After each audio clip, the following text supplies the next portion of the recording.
অথচ শুধুমাত্র হারানোর জন্য জিম্বাবুয়েকে বাংলাদেশে নিয়ে আসা হয়েছিল। চারদিকে নাকানি ছুপানি খেয়ে জিম্বাবুয়ের মতো দল যখন এসেছিল তখন শুধুমাত্র আমরা এই জিনিসটি ভেবে রেখেছিলাম প্রথম ম্যাচে জিম্বাবুয়ে বাংলাদেশকে হারিয়ে দিয়ে এই বিষয়টিকে একটু ভিন্নতা নিয়ে আসলো। বাংলাদেশ শক্তিশালী দল নয়, জিম্বাবুয়ে আন্ডারডগও নয়। তবে এই ম্যাচটিতে বাংলাদেশ 106 রানের ব্যবধানে জিতেছে, তাও ইনিংস ব্যবধানে, এবং তৃতীয় দিনে ম্যাচটি শেষ করেছে। বল হাতে 5 উইকেট, ব্যাট হাতে সেঞ্চুরি, সব কিছুই বাংলাদেশের রয়েছে।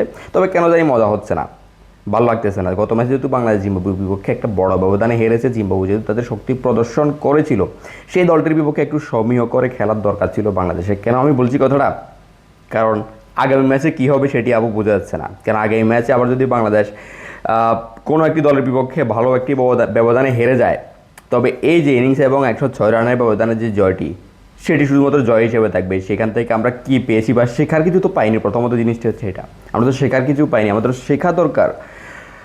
আমরা তো এখনও শেখার যে কাজটি সেটি শেষ হয়নি। গত ম্যাচেও তো আমরা শিখেছিলাম অনেক কিছুই। তাহলে আগামী ম্যাচে যদি আমরা আবার হেরে যাই, তবে ইনিংস এবং 106 রানের ব্যবধানের জয়টি, চাও 3 দিনে যে জয়টি বাংলাদেশ শেষ করলো, সেই জয়টি আসলে কোনো কাজে আসবে না মনে হচ্ছে। যদি বাংলাদেশ অন্তত 5 দিনে গিয়ে লর্ডে জিততো, তখন আগামী ম্যাচে যদি হারতো না, বুঝতে পারতাম হ্যাঁ উন্নতি করছিল, সেখানে একটু বাধা এসেছে। এখন মনে হচ্ছে তো উন্নতি হয়ে গিয়েছে। এখন সামনের ম্যাচ থেকে আবার টেনশন কী হবে না কী হবে।